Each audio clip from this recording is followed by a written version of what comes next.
It's like that book I read in 9th grade that said, "'Tis a far, far better thing doing stuff for other people." Hello? We have an exciting literary announcement. We found the perfect real-life version of Jane Austen's Emma. Now, some of you might know the character best as the inspiration for Cher in the movie Clueless. She's rich, stylish, has an eternally sunny disposition, and diligently cares for her powerful father. She's also a little too self-assured, which in the film takes the form of cluelessly reading botched adages and self-help mantras as tokens of advice. She says things that could be described as a strawberry milkshake of inspirational quotes that feels like eating scented cotton balls. That's how writers for the New York Times and NPR described the new book by our real-life Cher Horowitz, none other than the first daughter of the United States and advisor to the president, Ivanka Trump. Her new book, Women Who Work, is surprisingly not ironic, if you can believe it. I know, we're like totally bugging too. Especially after reading passages of sage advice like this. To master communication, ask questions and listen well. To communicate with her readers, Ivanka borrows heavily from other successful famous people. She borrows from Sheryl Sandberg, Mark Twain, and Nelson Mandela. Even Sun Tzu and Nietzsche show up. She also takes these quotes completely out of context. For example, how do you tell wealthy women how to manage their emails? Well, you compare it to slavery and quote Toni Morrison. Seriously, before asking her readers, are you a slave to your time or the master of it? She quotes Beloved, a novel about psychological ghosts of slavery. Freeing yourself was one thing, claiming ownership of that freed self was another. Toni Morrison, hashtag IT wise words.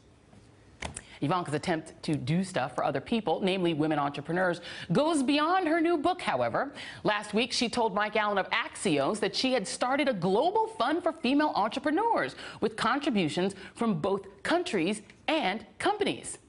Oh, hello, Clinton Foundation? Hi, this is the irony department. Yeah, we'll call you later, thanks. After the comment sparked concerns about conflicts of interest, the White House said that Ivanka will not personally solicit donations and that the fund would merely be run by the World Bank. And joining me now is Joan Walsh, National Affairs Correspondent at The Nation, Democratic strategist Karine Jean-Pierre, and civil rights attorney Lisa Bloom from the Department of Irony. Thank you all for being here. We all so, yeah, Toni Morrison was totally trying to talk about, like, women CEOs in that book, Beloved. Like father, like daughter is the way that the New York Times describes Ivanka. And this is a quote from that piece, and it talks about the parallels between herself and her father. It says, though their demeanors are different, she's guarded where he is unfettered. Miss Trump is more like her father than most people realize, according to people who know them both. And Lisa Bloom, she definitely does seem to be constantly marketing, no? She sure does. You know, so many people have this trust in Ivanka that she's progressive, that she's a moderating force. But I think the underlying problem is the beauty bias, the idea that beautiful people must be benevolent. And in fact, we don't know anything that she's really doing behind the scenes. She never takes a stand on anything that's controversial. She really doesn't say anything new. She doesn't have any insights. And this is the advisor who's whispering in the ear of the President of the United States. Yeah, and you know, the idea, Joan, was that she was going to be this great moderating influence on her dad because she's so benevolent, which to Lisa's point, there's no evidence that she's ever been benevolent before, right? But that she was going to fight for women's issues. We know from the New York Times profile of her, sort of a glowing profile in a way, they claimed that Ivanka tried to persuade Planned Parenthood to split itself in two. She said Planned Parenthood should split in two, she suggested, with a smaller arm to provide abortions and a larger one devoted to women's health services. White House officials told Ms. Trump that she was trying to find a common-sense solution amid the roar of abortion politics. The Planned Parenthood officials said they thought Ms. Trump's advice was naive, failing to understand how central reproductive choice was to the group's mission. What do you make of that? It's also odd because they actually do have somewhat separate structures for abortion and contraceptive services. So she doesn't even know that. They have to handle money that comes from the government, their Medicaid reimbursements, in a fashion that none of it goes to subsidize abortion care. So there is something already going on like that, but she just thinks that it's possible to jettison your abortion services. I thought that was a really interesting example. Also, can we just go back to Beloved for 1 second?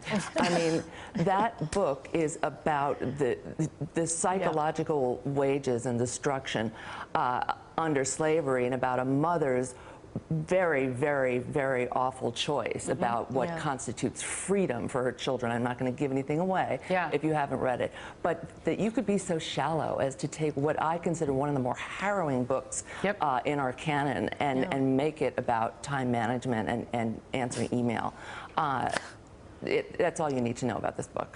For affluent women. And Karine, I mean, it is pretty shocking that she thinks that these quotes are about someone like her who has a fleet of nannies and lots of money, but that she really clearly didn't understand the point of that book. No, it's exactly right. I mean, it's insulting to women of color, black women in particular, that she would even try to make any type of connections. I mean, she has no idea. She's never, you know, she's always lived in essentially a castle and has no idea what the real life is for everyday people. Look, the apple doesn't fall far from the tree when it comes to Ivanka Trump. She's very much like her father. It's all about the bottom line. It's all about profiting from the presidency.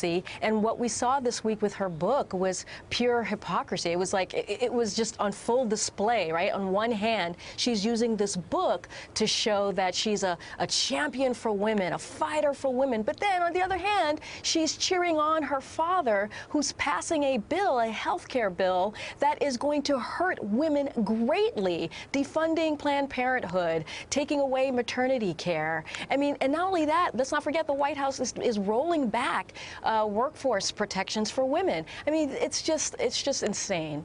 And there's also the question of the book itself and the way that she's promoting, which is very Donald Trumpian. She claimed that she was not going to promote the book, that she'd written it before the election happened, Lisa, and yet here she was on social media claiming not to promote the book, saying she was going to avoid the appearance of using her official role to promote it. But then she really promoted it anyway. She did this dance video with her kids. It sure did look like she was promoting her book. Well, this is the non-book tour book tour, and in fact, many authors would love to have the social media campaign for their books that she has, because she has millions of followers. She even had a State Department official retweeting something that she posted that was a book promotion. Ultimately, they had to delete it. So, yeah, so here's a little video that she made of this strange dancing with her child. I mean, I guess it's cute. That's nice.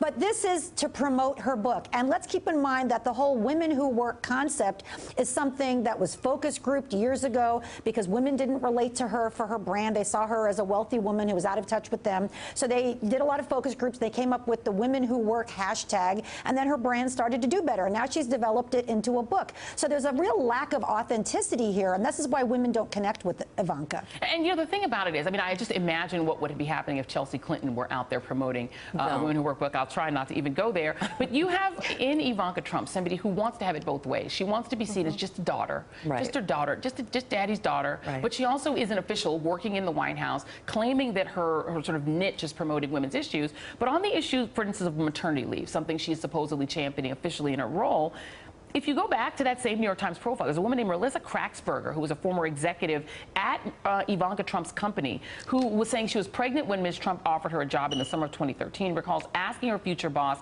about paid leave. She described Ms. Trump as saying, quote, "Well, we don't have a maternity leave policy here.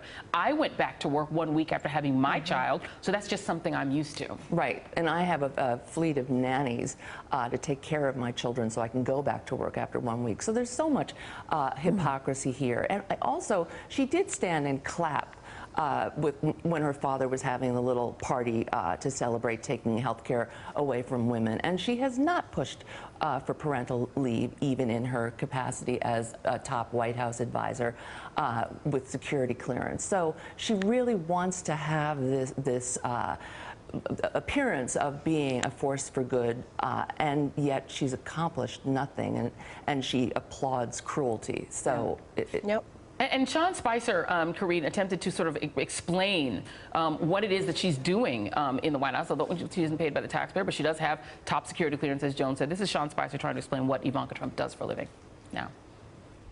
Can you clarify for us what exactly her areas of responsibility are here and what her qualifications are for those responsibilities? Sure. I mean, I think Ivanka has built in a very successful business. She's been working with women to talk about empowerment and education for quite some time. It's a passion of hers, and I think for her to bring both her business acumen and success, her passion for women, empowerment and education. Karine, is that something, you worked in the White House, is that something you need a White House job to do? Couldn't she just do that as first daughter? Yeah, she could easily do that as first daughter. I mean, she's not doing any of it anyway, so why not? Why do you have to go into the White House? Because we're not stupid. I think the White House seems to think that we're just a bunch of dummies out here, that we can't call out the real things that we see.